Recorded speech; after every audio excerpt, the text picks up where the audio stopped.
अभी कुछ देर पहले आपने कहा था कि मैं वो वजूहात भी बयान करूंगा कि किस सियासी पार्टी या तहरीक इंसाफ के ऊपर पाबंदी नहीं लग सकती है। इलेक्शन कमीशन के बाद जानता था, तो क्या वजूहात है कि पार्टी के ऊपर पाबंदी नहीं आ सकती? सादा सी बात है, 16 अरब रुपए तो इस्टेब्लिश हैं अपना शहबाज शरीफ साहब और हमजा साहब के मनी लॉन्ड्रिंग के। आज उसकी जायदादें भी जब्त कुर्क हो गई हैं, उसकी सुलेमान शहबाज की, और बाकी जायदादों की फहरिस्त मांग ली गई है, उसकी हो गई हैं तो बाकी लोगों की भी हो जाएंगी। अच्छा, वो उनका तो अपना जरदारी साहब का तो सारे पैलेस और दूसरी चीज़ें और मुख्तलिफ इमारतें और इनके मेफेयर के अपार्टमेंट वो तो जाहिर ही हैं, उसको कोई आज तक ये सबूत तो नहीं दे सके। और देखिए सोशल मीडिया को हम देखते हैं, अगरचे सोशल मीडिया इटसेल्फ कोई सख्त मेयार नहीं है, इसलिए कि उसमें तादाद होती है उसको देखा जाता है, लेकिन इम्पैक्ट के लिहाज से भी देख लें कि वो ये पीछे हटते चले जा रहे हैं। उस दिन से इन्होंने कुछ कोशिश की है, लगता है कुछ रुपया खर्च किया है, कोई नए लोग शायद हायर किए हैं या पुराने जो लोग थे उन्हें मुतहर्रिक किया है, कोई इंसेंटिव्स दिए हैं। सोशल मीडिया पे देख लें, मीडिया में देख लें, कानूनदानों में देख लें, किसी जगह इनकी सुनवाई नहीं हो रही है। और जायदादें तो इनकी हैं। मुझे तो एक इस्टेब्लिशमेंट की इंतहाई अहम शख्सियत ने बताया था कि 300 जायदादें हैं। अभी वो जैसे जैसे मालूमात आएंगी तो वो पता चलता जाएगा। शरीफ खानदान की और जरदारी खानदान की भी मालूम है, सेंट्रल एशिया तक में जायदादें हैं।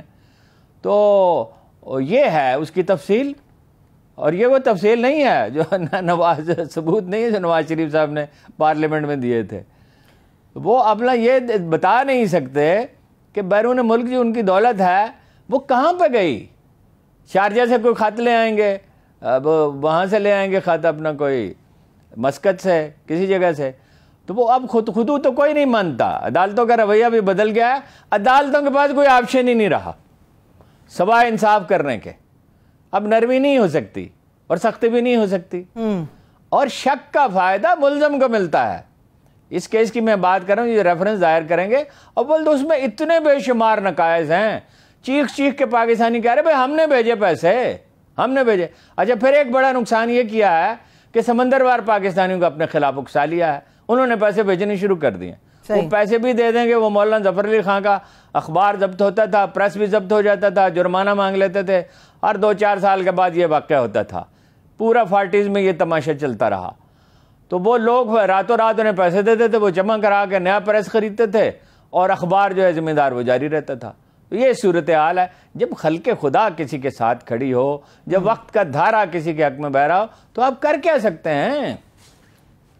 ठीक है। और उन सब तर्जुमान है इलेक्शन कमीशन के, आज उनकी भी स्टेटमेंट आई। उन्होंने कहा कि जी इलेक्शन कमीशन के अगेंस्ट प्रोपेगेंडा ये किया जा रहा है कि हमने 8 साल के बाद भी अगर फैसला किया तो निहायत उजलत का मुजाहरा किया। हालांकि 8 साल के बाद बेज़ाब्तियां तो इतनी ज्यादा सामने आ रही है इस फैसले के बाद कि इलेक्शन कमीशन पर उंगली उठ रही है कि उन्होंने जानिबदाराना तरीके से फैसला किया। देखो 8 साल में तो कराइन ये हैं कि वो फैसला करना ही नहीं चाहते थे। जब फैसले का वक्त आया तो उन्होंने उजलत से काम लिया, यानी फैसला लिखने में जल्दबाजी से मुराद यह है कि फैसला लिखने में जल्दबाजी की। और वो तो जाहिर ही है, इतने नकायज से पॉइंट आउट हो गए। एक आध नहीं, 2-4 नहीं, कितने लोग ये बयान दे चुके कि ये मैं पाकिस्तानी हूँ, ये मेरी अपना, उसने अपनी तस्वीर भी छाप दी और अपने कवायद भी छाप दिए। रात भी मुझे एक टेलीफोन मिला, वहाँ से कल मैं उस पर बात करूँगा। समंदर पार पाकिस्तानियों ने कुछ ने टेलीफोन किए, उन्होंने तफसील बताई कैसे उन्होंने पैसे भेजे हैं, कैसे वो ज़र मुबादला भेज रहे हैं, कैसे मजीद भेज सकते हैं। अगर हुकूमत पाकिस्तान माकूलियत का मुजाहरा करे तो वे उसके कर्ज उतार सकते हैं, और कम अज़ कम उसको डिफ़ाल्ट तो खैर मुल्क बच गया। ये इस पर आगे जाके बात करते हैं। तो वो तो इतनी गवाहियाँ उस फैसले के ख़िलाफ़ आ गई कि अब इलेक्शन कमीशन के बयान की कोई हैसियत ही नहीं है। उसको इलेक्शन कमीशन वैसे ही मुतनाज़ा है। और कब उन्होंने फैसला दिया? हुकूमती इत्तेहाद के वफद से मुलाकात के बाद और पब्लिकली उनके इस मुतालबे के बाद कि फैसला दिया जाए। तो क्या वो फैसला ढंग से लिखने के लिए 2-4 दिन इंतजार नहीं? फिर जो एतजाज हसन ने नुक्ता उठाया, बिल्कुल बिल्कुल, कि एक बुनियादी उसूल है निज़ाम अदल का, जो सबसे बुनियादी उसूल है, सबसे अहम उसूल है, जो हदीस में भी हमें मिलता है। रसूलुल्लाह जब किसी काजी को बनाकर भेजते थे, यमन में भेजा, मुझे नाम उनका याद नहीं आ रहा साहब का, तो वो अपना कहा कैसे फैसले करोगे, किस तरह करोगे फैसले? उन्होंने कहा किताबुल्लाह से करूँगा, कुरान मजीद से। यानी अगर उसमें न मिले तो कहा आपके इरशादात मौजूद हैं, उनकी रोशनी में करूँगा। फिर कहा कि अगर उसमें भी ना हो तो फिर उसने कहा अपनी अक्ल इस्तेमाल करूँगा, अपनी सूझबूझ इस्तेमाल करूँगा। तो आपने ताकीद की, उन्होंने आपने फरमाया, उसकी तस्दीक की कि ठीक है, तुम ठीक समझे हो। फिर ये आपने फरमाया कि मौक़िफ़ सुनना दूसरे का, वो मौक़िफ़ ही नहीं सुना उन पाकिस्तानियों का। ये इतनी बड़ी अनामली है। ये तो जब अदालत में इनको दांतों तक पसीना आएगा कि भाई आपने 10, 20, 30, 50, 100 आदमियों के बारे में कहा कि इन्होंने गलत तरीके से गैर कानून की खिलाफ वर्जी करके पैसा भेजा, मगर इनका मौक़िफ़ तो सुना ही नहीं। सही। और क्यों नहीं सुना? कब सुनते तो ये फैसला दे ही नहीं सकते। सही। हारून साहब, इमरान खान साहब के इस पूरे प्रोपेगेंडा की इस जंग में, इस मामले में हिकमत अमली क्या होगी? अब क्या होनी चाहिए? हिकमत अमली उनकी यही होगी कि वो लोगों के पास जाएंगे और ज़ाहिर है लोग उनके मोटिवेटेड हैं, उन्हें मुतहर्रिक रखेंगे। जितनी प्रेस कॉन्फ्रेंसें वो करते हैं उससे भी आधी भी वो कर लें तो वो मतलूबा नतीजा हासिल कर लेंगे, इसलिए कि फ़िज़ा उनके लिए साजगार है। आखिरी नतीजे में ये गर्द जो है जिस चंद दिन में बैठनी शुरू हो जाएगी, उनकी कोशिश ये है इत्तेहाद की कि न बैठे। वो जो संगीन तरीन इल्ज़ामात लगा सकते हैं वो लगाएंगे। मुल्क दुश्मन है, मुल्क, मौलाना फजलुर रहमान ने यहाँ का अब तक मुल्क टूट गया होता। भाई कैसे मुल्क कैसे टूट जाता? उनका कोई इस तरह का मौक़िफ़ है, उनकी ये अप्रोच है कि मुल्क को तोड़ दें। किसको? वो पख्तूनख्वा को अलग करेंगे, वो तो और पार्टियाँ थी जो अलग करना चाहती थी। सिंध को अलग करेंगे, बलूचिस्तान को अलग करना चाहते, वो तो और लोग करना चाहते हैं और उसमें और लोग मुलव्वस हैं। वो कोई दहशत गर्दी में मुलव्वस हैं। दहशत गर्दों के हमदर्द तो और हैं, सब जानते हैं किसके दौर में दहशत TTP फलती फूलती रही, किस वक्त पे फिक्र से ताल्लुक़ रखती है। तो वो जो संगीन तरीन इल्ज़ामात लगा सकते हैं, मैंने आपसे अर्ज़ किया कि B और C प्लान होता है, वो है ही नहीं उनका। इमरान खान साहब का प्लान बहुत सादा है। सिर्फ उसमें एक, मेरे ख्याल में, मेरी जाती राय में, एक अनामली है। वो ये लोगों के पास जाएंगे, लोगों को मुतहर्रिक रखेंगे, उनकी बात भी सुनी जाती है और ज़रूरत पड़ेगी तो मुज़ाहरे करेंगे। वो ये है कि एक वक्त में बहुत से महाज नहीं खोलने चाहिए। जो महाज जितना ज़्यादा खामोश किया जा सकता वो कर दें, जितना किया जा सकता हो। बाद महाज मुकम्मल तौर पर खामोश तो नहीं हो सकते। मसलन अमेरिका है। सही। अब अमेरिका के बारे में ये बात कोई ढकी छुपी नहीं है। अब ये डॉलर पे आएंगे तो उसमें मैं बात करूँगा। ढकी छुपी नहीं है, सवाए उन लोगों के जो ख़ुद को धोखा देने पे तुले हुए हैं। हर शख्स ये तस्लीम करता है कि अमेरिका इसमें मुलव्वस था। लेकिन इसके बावजूद जब उन्होंने ये ऐलान कर दिया कि वो हर हुकूमत के साथ काम कर सकते हैं, तो हर हुकूमत से मुराद इमरान खान की हुकूमत है और तो किसी को हुकूमत मिलने का इम्कान नहीं है। ठीक। तो जो भी महाज है जिसको जितना भी ठंडा किया जा सकता है, अपनी एनर्जी ज़ाया नहीं करनी चाहिए। मैंने आपको एक मिसाल दी थी कि जब हमारी 1400 साल तारीख़ में बड़े चैलेंजेस में से एक चैलेंज पैदा हुआ, शायद सबसे बड़ा चैलेंज था तातारियों का। 1 करोड़ आदमी उसमें कत्ल हो गए थे। हालांकि उस वक्त तोपें तो नहीं थीं और ये जदीद असले का तो ज़ाहिर सवाल ही नहीं था, तोप भी अभी बनी नहीं थी और घुड़सवार थे और यानी यलगार करते हुए वो दमिश्क के दरवाजे तक तो पहुँच गए थे।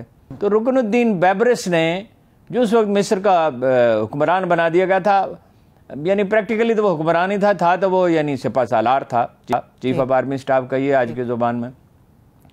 तो उसने तातारियों में अपने हलीफ ढूंढे। उसमें जो कोई मुसलमान हो गया था उससे रब्ता रखा और रोमियों को नहीं उनके हक़ में मुतहर्रिक होने दिया, उनसे बातचीत की।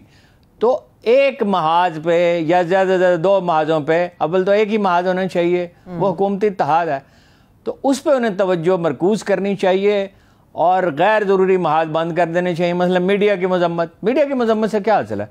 कल मीडिया को आपको साथ लेकर चलना है और मीडिया को और अदालतों को कोई प्रेशराइज नहीं कर सकता। वो हर एक ने तजुर्बा करके देख लिया, उसका नतीजा ख़राब निकलता है। सही। तो बाकी तो ये है, देखिए मीडिया में उनकी पजीराई इतनी है कि जो चैनल गैर जानबदार हैं या जो उनके हक़ में हैं वो फ़रोग़ पा रहे हैं, जो उनकी मुखालफत कर रहे हैं उनकी हालत ख़राब होती जा रही है। यही अखबारात का हाल है, यही अखबार नवीसों का। इसलिए अखबार नवीस एक एक करके हुकूमती इत्तेहाद को छोड़ रहे हैं या कम अज़ कम गैर जानबदारी इख्तियार कर रहे हैं। सही है। ठीक है हारून साहब, इस किस्म की भी खबरें सामने आ रही हैं कि मौजूदा गवर्नमेंट ने यह तय किया है कि जितने भी सूबाई या मरकज़ी ओहदेदार होंगे पाकिस्तान तहरीक इंसाफ के, उनके खिलाफ क्लीन अप ऑपरेशन किया जाए।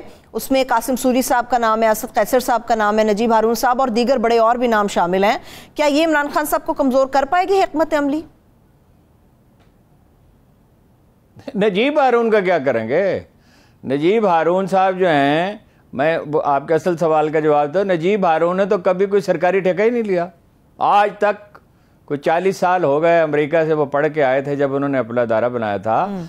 उनकी तो शोहरत ऐसी बेदाग है, आप सफ़ेद चादर पे दाग दिखाएंगे कैसे? कितनी शोभदाबाजी करेंगे?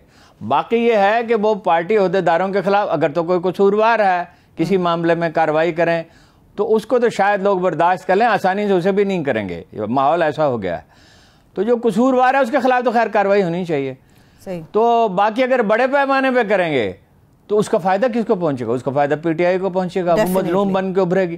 ताकत भी उनके पास है, जख्म भी आप उन्हें लगाएंगे तो वोटरों की हमदर्दियां किसके पास जाएंगी?